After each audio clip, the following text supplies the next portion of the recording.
Télévision dans la chambre de l'enfant, pourquoi c'est une très mauvaise idée? On s'en doute, la télévision dans la chambre d'un enfant n'est pas une excellente idée.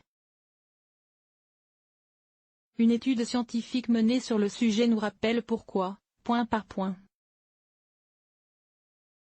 Passer trop de temps devant la télévision dans la chambre à coucher a des répercussions tant sur le développement psycho-affectif et moteur d'un enfant que sur sa santé physique.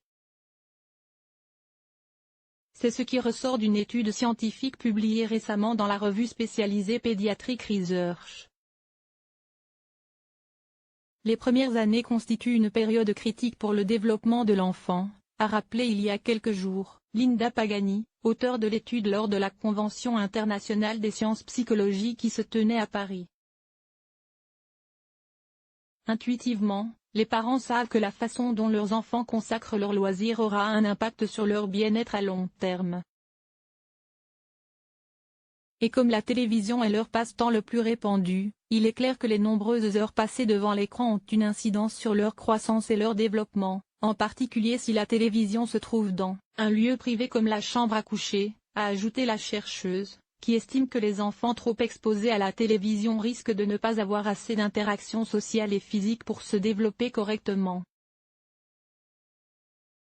Pour vérifier et prouver cette hypothèse, la scientifique a, avec son équipe, suivi 907 petites filles et 952 petits garçons issus d'une cohorte québécoise portant sur le développement de l'enfant, dont certains ont eu une télévision dans leur chambre dès l'âge de 4 ans.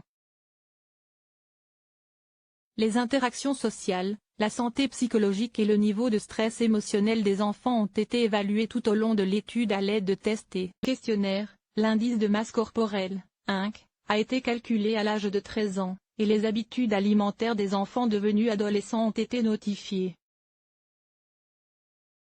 Et les résultats de l'étude se sont avérés sans équivoque. Avoir une télévision dans sa chambre dès l'âge de 4 ans augmente les chances que l'enfant ait plus tard un INC trop élevé, des habitudes alimentaires moins saines, une sociabilité moins élevée, des symptômes dépressifs voire qu'il soit victime d'agressions physiques. Et quels que soient les facteurs individuels et familiaux qui auraient pu prédisposer les enfants à de tels problèmes. Avoir un accès privé à l'écran de la chambre à coucher pendant les années préscolaires n'est pas de bon augure pour la santé à long terme. Les enfants de notre étude sont nés à une époque où la télévision était le seul écran de la chambre à coucher. Aujourd'hui, étant donné la portabilité des appareils numériques et le passage constant d'un appareil à un autre, les directives de l'American Academy of Pediatrics ont clairement pour objectif d'encourager les zones sans écran à la maison, compte tenu des implications pour la croissance et le développement des enfants, souligne Linda Pagani. La chercheuse recommande donc aux parents la plus grande fermeté quant à l'accessibilité des enfants aux écrans à la maison. Source: Medical Express.